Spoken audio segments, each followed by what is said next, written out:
আসসালামু আলাইকুম। আজকে আমরা দেখবো এমএস ওয়ার্ডে কিভাবে পেজ বর্ডার কালার সেট করা যায়, বর্ডার সেট করা যায়। তো এটা দেখার জন্য আমরা যে ডিজাইন ট্যাবে একটা ডকুমেন্ট ক্রিয়েট করে রেখেছি। তো এটা ডিজাইন ট্যাবে যাবেন প্রথমে, তারপরে পেজ বর্ডারে যাবেন।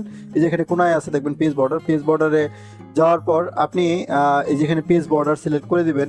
দেখেন যদি এই যে এটা যান তাহলে কিন্তু আপনার প্যারাগ্রাফ বর্ডার সেট হয়ে যাবে। আমি চাচ্ছি page border, page border set করার জন্য এই যে এখানে এটা সিলেক্ট করে দিলাম, তারপর কালারটা সিলেক্ট করে দিলাম। ধরেন আমরা এই ধরনের একটা কালার সিলেক্ট করে দিলাম।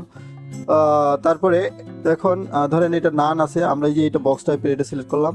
তো এখন দেখেন এই যে এখানে আমাদের এই পেজ বর্ডার কিন্তু দেখা যাচ্ছে। আমরা এখান থেকে যদি কালার সিলেক্ট করে দিই, ধরেন এই ধরনের কালার দিলাম, তাহলে এই যে দেখেন আমাদের পেজ বর্ডার কিন্তু চলে আসছে। তা এখন যদি আবার বলেন যে আমি প্যারাগ্রাফ বর্ডার সেট করব, তাহলে আপনি যাবেন পেজ বর্ডারে যাবেন, এখানে বর্ডার আছে, বর্ডারে গিয়ে আপনি যেই ধরনের প্যারাগ্রাফ বর্ডার সেট করতে চান সেটা এখানে সিলেক্ট করে দিবেন, ওকে দিবেন। এটা সিলেক্ট করে দিলেন, আগের বার আমরা সিলেক্ট করছিলাম না যার জন্য আসে নাই। এখন এটা দেই, ওকে দেই, এই দেখেন চলে আসছে আমাদের যে এটা হচ্ছে প্যারাগ্রাফ বর্ডার, আবার এটা হচ্ছে আপনার পেজ বর্ডার। তো এটা খেয়াল রাখবেন, অনেকে প্যারাগ্রাফ সেটিং আবার পেজ সেটিং, এটা কিন্তু প্যারাগ্রাফ স্পেসিং, পেজ স্পেসিং এগুলো কিন্তু উল্টাপাল্টা করে ফেলে, ভুলাই ফেলে। তো এটা খেয়াল রাখবেন। তো আজকে আমরা দেখলাম পেজ বর্ডার কিভাবে সেট করা যায়। আগামী পর্বে দেখবো এই পেজ বর্ডার এবং পেজ কালারে অ্যাডভান্সড টিপস।